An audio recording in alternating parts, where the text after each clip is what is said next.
She called us and said, I think somebody might be watching your house. Get away from the windows and doors. Which, when you get a phone call like that, it is pretty much the creepiest, scariest thing ever.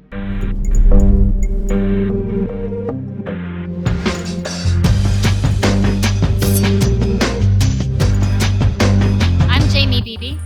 And I'm Jake Deptula. On today's episode of Strictly Stalking, we're chatting with Julia and Alice. They're sisters who were stalked by their mother's live-in boyfriend when Julia was only 12 and Alice was 10. For over 4 years, they endured psychological trauma at the hands of Roy, an abusive alcoholic who they discovered was peeking at them through windows while taking surveillance-style photos. But it wasn't until he was caught peeping on Julia outside her house when her friend's dad chased him down that the full extent of Roy's sick and toxic behavior was discovered. Julia and Alice, thank you for joining us today. Thanks for having us. Tell us a little bit about yourselves. I'm Julia. I'm 51. I live in Vermont, and I like to do stuff outside. I love where I live. I have a fun job and a pretty fun life. I live in Los Angeles now. I'm, grew up in Vermont with my sister for most of the time, and now I am playing in a couple of bands in LA, and I'm a massage therapist. Why don't you tell us how you guys met Roy? What was your first time meeting him like? I remember some late night kind of parties. Yeah, I think they hooked up at a party. Just late night partying, kind of before he became part of our family. It was more distant groups of people, and my mom was also a singer at the time, so sometimes it was associated with her gigs that they would, hook up before he actually moved in with us. Yeah, I remember one particular party and seeing them interact, and it was sort of like, oh, okay, I guess this is happening. I knew that he was not like a great guy. So I was concerned at this party, seeing that my mom was clearly enjoying the company of this guy. Were there other guys in your mom's life, and how did Roy take first position? My mom was really, she grew up in the 50s, and she was really kind of met, in her hometown. She married our father was her first boyfriend. And so she really didn't have much time to sort of explore being with different men. So then it was the 70s. And so the 70s and 80s happened, and she kind of had a, sexual revolution, I guess. But she was a little, she just had her moments of like being a musician, being a free spirit. And so there was a lot of people in and out of our lives. And a couple of live-in boyfriends that were both alcoholics, and I think that was just part of her becoming an adult. Really, I mean, she had us very young and had made some bad choices early in life, and I think that's just it was part of her rebelling against being growing up in a household where there were no. It was just a different culture in the 50s. It was very reserved, and she just kind of wanted to break out and be an artist. So that was part of what she was exploring. And how old were you guys when you met Roy? I was probably 9 or 10. Yeah, I think I was 10. And so when he came into the house, what was your reaction, both of you, when he decided to, live with you guys? I immediately didn't like him. It was apparent to me that he was a drunk, and he kind of seemed like a loser, and just seemed like, I don't know, just seemed like not a good character. Didn't like him from the start, but knew that I had to kind of adapt. Yeah, I mean, that was for me, it was more like it was the beginning of me feeling like I'm not supposed to trust my intuition, because Julia knew that she trusted her instincts and was like, this guy sucks, but we have to live with him.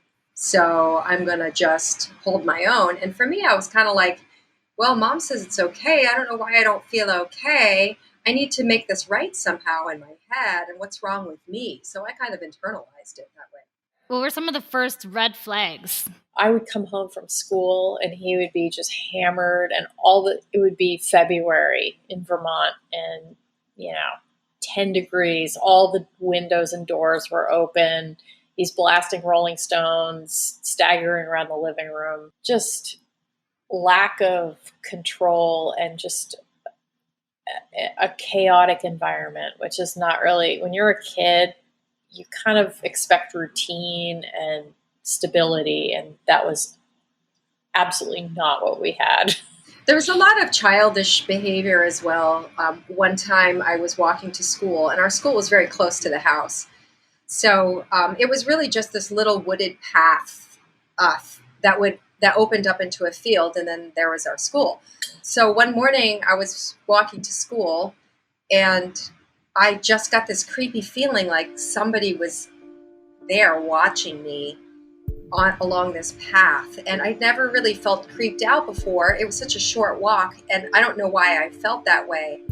And then I saw Roy in the bushes, and then after I saw him, he jumped out in front of me and made this wild cat noise and then laughed hysterically. And I was terrified and felt like I was going to pee myself. And then I just was like, I sort of laughed to cover up my fear. And it was just a very strange thing that I was wondering, like, well, if I hadn't seen him, was he just going to watch me walk by? So that was sort of like one of the very early red flags. They have a beer tent at the Champlain Valley Fair that happens every summer. And apparently he showed up and got really hammered in the beer tent and was saying things like, wow, there's a lot of people here. What if somebody planted a bomb? And apparently he said it a few times, and he said it enough times that the state police showed up and hauled him away in handcuffs, and he got arrested. And of course there was a lot of like family drama around that. And I just remember thinking, okay, this is my life. This is my family. This is embarrassing. That was after maybe just 2 years too. So it kind of gradually got worse. How was your mom reacting? Like, what did she say? I think mom felt like she was in the middle of wanting him to kind of step up and be better. She was trying to get her own needs met. So she was in denial about the fact that he wasn't stable.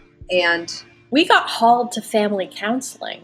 And I remember really resenting the hell out of it because it was time consuming and it was awkward. And it was like, so what's on your mind this week? I'm like, well, this guy's an asshole again. There's not a lot to say. So I remember just being really indignant about the fact that we were being hauled into family counseling for somebody that my mom wasn't married to, who is clearly a person that had a lot of problems. When did it become really toxic to where you couldn't handle him being there anymore? There was definitely a hostile environment that felt like it was borderline physical abusive. When I just remember Mom and Roy having screaming matches and plates being thrown. I mean, real chaotic stuff. So it felt very unsafe, although I don't remember actually ever being physically abused. When I was 11, I think I was about to turn 12, and some bullshit went down at home where he was hammered. And I just felt like I'd had enough. And I was like, I'm not even going to try anymore. The gloves are off. And it literally changed me into a different person. And it changed me into a different person in my interactions with him, in that I no longer had any veneer of being polite, of respecting him. I was an 11-year-old saying, fuck you. You are a piece of shit. You're a fucking loser, and I hate you. Get out of my life. And so it sounds terrible because an 11-year-old saying those kinds of things is kind of horrible, but it actually really it felt a lot better to me than the opposite, which was going along and just sort of quietly trying to navigate the situation. Taking some sort of control and yelling back and fighting back felt good to me. That's pretty much the environment that was set up to begin with before it became a sort of creepy and voyeuristic situation. It was already feeling volatile, abusive verbally. Mm-hmm. And then on top of that, we started to see that there was also some sexual perversion and some voyeurism happening. And the early signs of that were really that I remember feeling in my bedroom at night that I just didn't feel safe and I didn't know why. I just felt like a much younger child that was afraid of something under the bed. That same feeling of being paralyzed, and I didn't know why, but I felt ashamed of that feeling because I was like, I have no reason to feel this way, so I have to overcome this because I'm crazy. But actually what was happening was I was hearing things outside my window that were the sounds of footsteps cracking, footsteps through leaves and crackling branches under feet, and thinking that I saw a glimpse of something out the window, and then having to convince myself that I didn't. That's terrifying. But I actually did, and I was right. And I didn't find out until years later. So it's like this game that I had in my own head of having to quiet my own instincts, my own intuition, and telling myself that that was wrong was the most disturbing part of this for me. So then, that was one of the first things was hearing things and seeing things outside my window on my first floor in the first house that we lived in with Roy. And then in that same house, I remember an experience that was probably the most defining as far as feeling unsafe and like this was actually a sexual predator. I wanted a turtle so badly as a little girl. I just wanted a pet. And Roy said, I know where there's turtles. We can go get a turtle. I'll get you a pet and we'll make a day of it. It'll be great. And so finally the day came where I was going to get my turtle. We got up early, drove off into the countryside. It was a very hot summer day. And we drove, I don't remember how far we drove, but as a kid, it seemed like hours. It was probably just an hour and a half or something. And we got to this wooded area, parked on the side of the road and hiked in.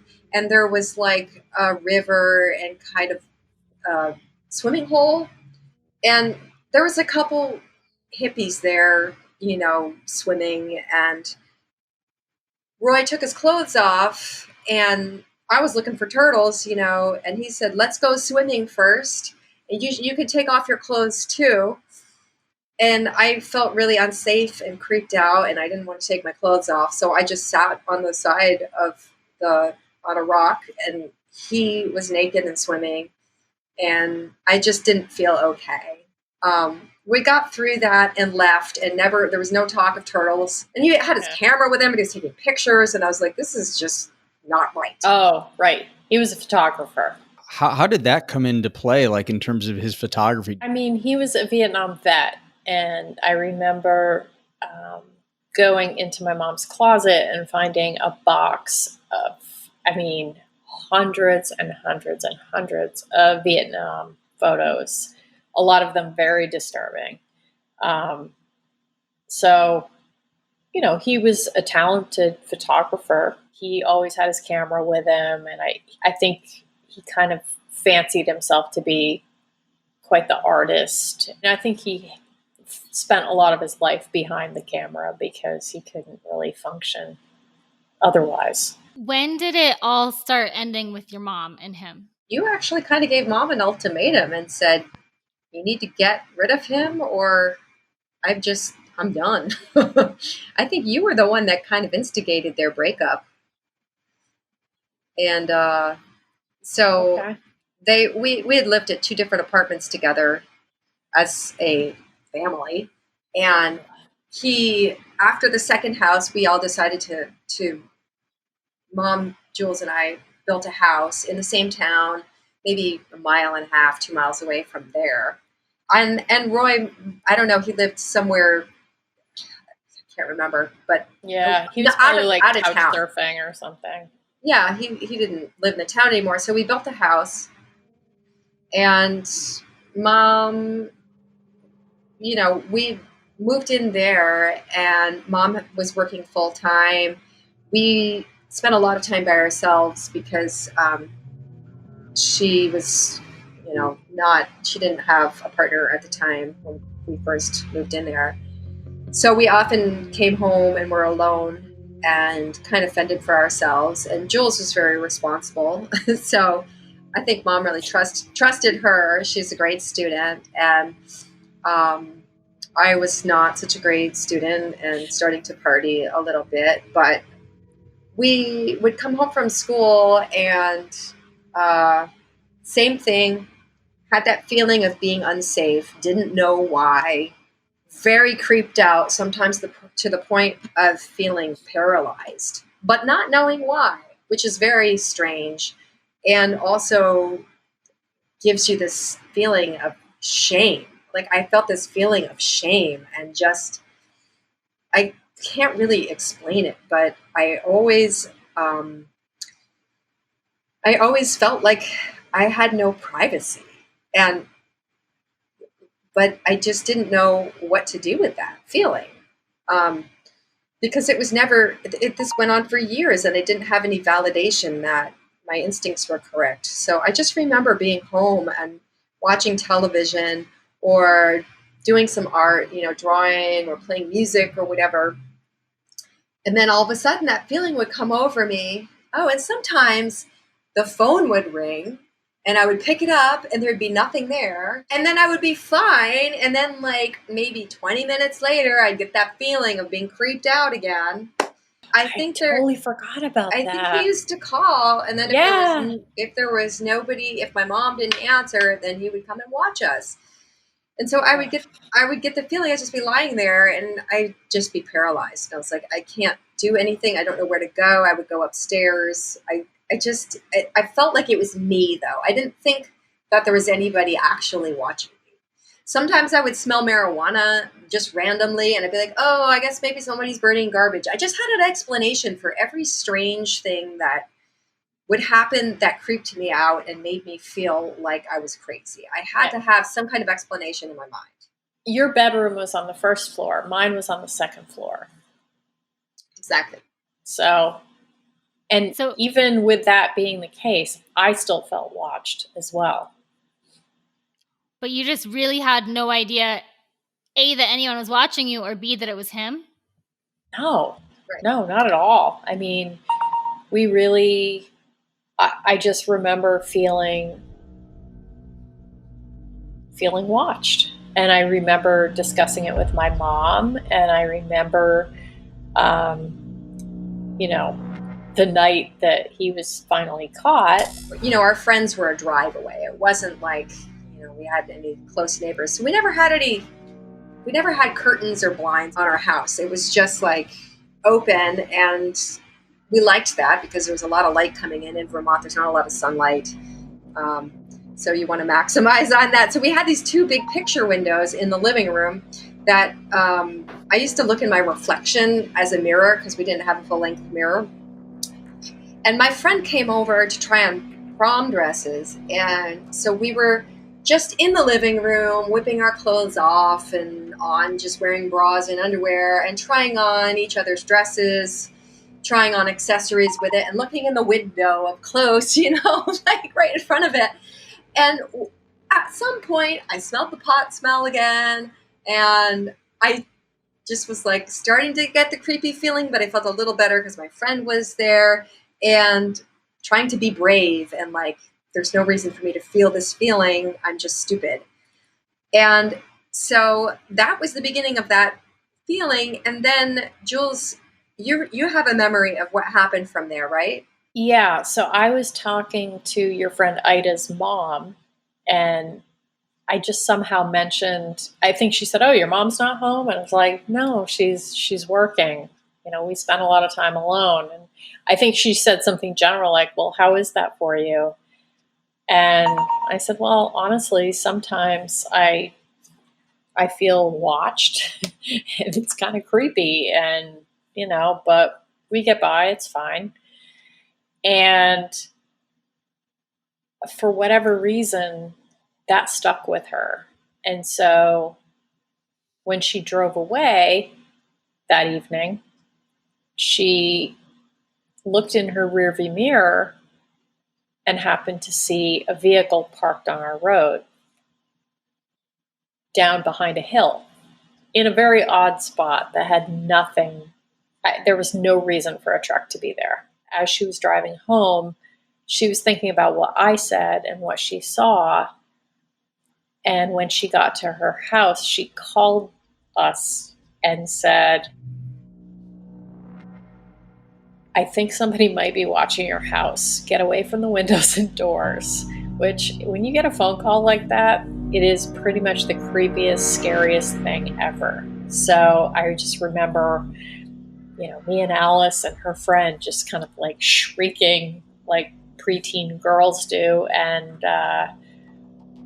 trying to figure out what room was safe to go in to get away from the windows.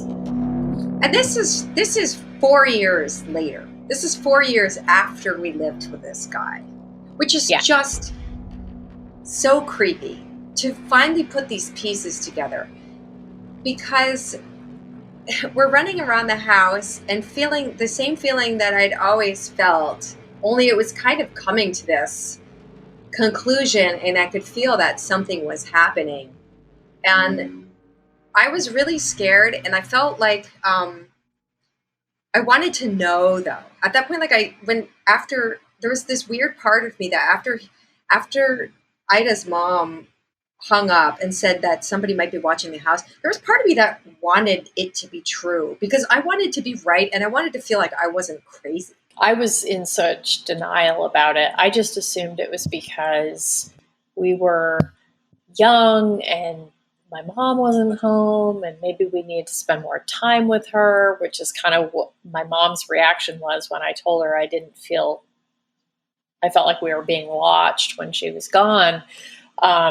She just said, oh, I really need to spend more time with you girls. I'm so sorry, but this is kind of part of being a single mom. And, we were understanding and we had that conversation. And then, and then this one night, everything kind of came to a head. And after we got that phone call, she said, we're coming back over. So she grabbed her husband, they got in the car, and they started driving back to our house.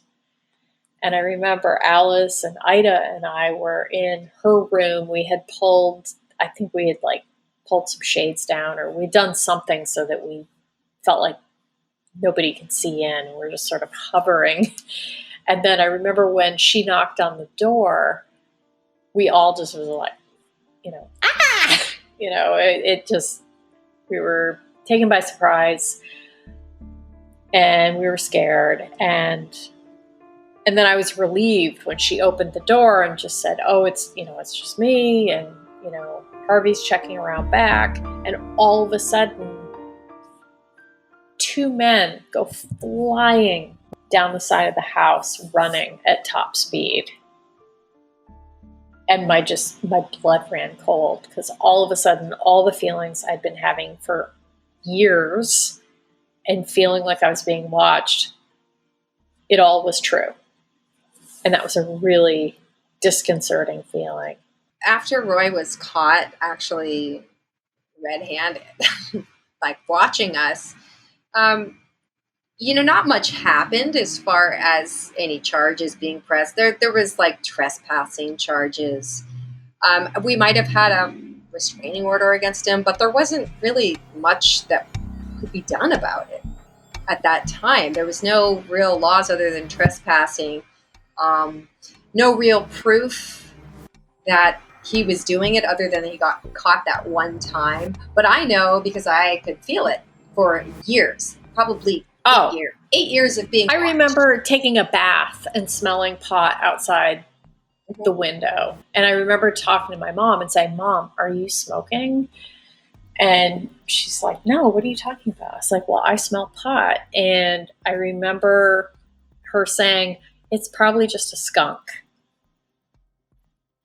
And I mean, I didn't know a whole lot, but I knew enough that was not a skunk. It was marijuana smoke, and it was coming in our bathroom window while I was taking a bath. So then there was this whole time of like putting the pieces together after the fact, and how disturbing that was to remember, like, oh, all those times somebody called and hung up, and then I felt creeped out. All Oh, the times I was hanging out with my boyfriends. yeah, exactly. All those times, whatever, I was So alone and creepy.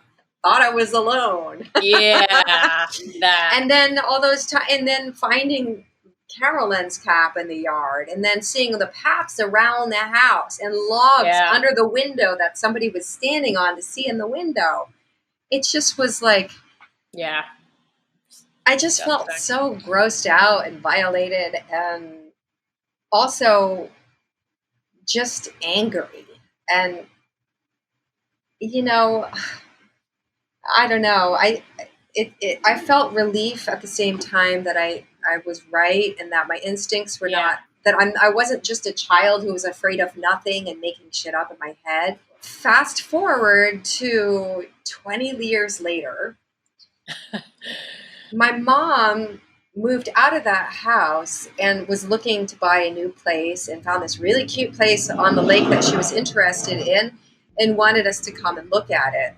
So we went and checked it out. It was perfect for her, this little like ranch house, cape kind of situation. 5 miles from where I live. Which was an Right. hour from our old house at least. And it was kind of the ideal place, and I loved the inside, and I was like, let's go take a walk around the neighborhood. And so we all took a walk and walked up the street, and then saw a couple of neighbors outside, and we started talking to them. And Mom asked about the neighbors, and she said, oh yeah, this photographer guy lives next door to where you'd be living. And I had the feeling, all of a sudden, the same feeling that I'd had my entire childhood and teenage years. And it just kind of came out of my mouth. I was like, it's Roy. And I don't know how I remember knew that. It's so weird. And I just kind of wanted to take it back, because it was this thing of like, I really want Mom to have this house. This is perfect for her. And we all just kind of dismissed it, oddly, like I was used to doing, dismissing my own feelings. And she ended up buying the house, and then finding out later that, in fact, yes, he does live next door to her, and he still does. I think that he probably still is active. I don't think there's really anything that can be done about it unless he's caught. I don't know what to say about it. You know, Vermont is it's a very rural area that they live in. I don't know. I think it'd be really easy to spy on people again. You know, I don't think someone just posted on Front Porch Forum a couple miles from here, which is also a couple of miles from where he lives, that they saw someone recording with an iPhone these 2 teenage girls. So on the road or near a house? No, at their house. And so when I saw, and of course somebody posted on Front Porch Forum that this had happened and just said, beware, there's creeps out there. It sounded so familiar. I actually emailed the guy and just said, I don't know if this is useful information or not, but this is pretty much exactly something I went through as a teen, and the perpetrator actually lives within a couple miles of you. So the Heinsberg Town Police are aware of him because there have been complaints. But again, he's not been caught red-handed again. So I think he's still out there doing his thing. Once, everything went down, and once, the restraining order or everything was put into place, do you have any information like how he reacted? Did you feel he was out of your lives then permanently? I remember once he was caught, I remember asking, this was before the days of digital cameras. This was like actual film. I remember asking, did he take photos, because it's one thing to be peeping on people, but it's another to be taking photos. And his reply, apparently, to the state police was, Well, I'm not an idiot. If I had photos, I would have destroyed them by now. So I'm sure he took photos. Yeah, it's kind of horrifying. After you guys left home, did you ever look for him again to see what he was up to or try and check in on him? I know, hell no. No, good riddance. I had no idea where he was living. In fact, the fact that he lives in the town that I have worked in for almost 30 years is incredible to me. I thought maybe once I might have seen him in the grocery store, but this is a really small area. So the fact that I actually haven't run into him is kind of incredible. When you both built up these like defense mechanisms, due to the abuse and the harassment that you were suffering at the hands of Roy, what were the kind of things that unfortunately like stayed with you? Like what kind of stuff did you carry into adulthood? I have a thing with windows where, especially at night, if you know how you can't see through a window if your lights are on and the curtains are open. If somebody peers into a window like this at night, I get really angry. It's like I have this reaction where I will yell. Like my husband did it to me, I don't know, a while back. He was like, "What the hell? Why did you react that way?" And he's like, "Oh yeah, I'm sorry. That's a thing. It still is a thing for me." And I don't know why I get angry rather than scared. You'd think I would jump back, but I think that maybe I've made some progress in kind of processing all this. And now it's anger instead of fear. I often don't trust my instincts and have to, I don't know. I can't figure out why that really stays with me. When there's evidence of all kinds of things going on, I still will sometimes just rationalize things and say, no, it's my imagination. I must be making that up in my head. I don't really know what's going on. But I would say that one of the things that's stuck with me over the years is I'm a pretty assertive person now, which is a real positive in my life. And I think it's helped me in my relationships. It's helped me in my work.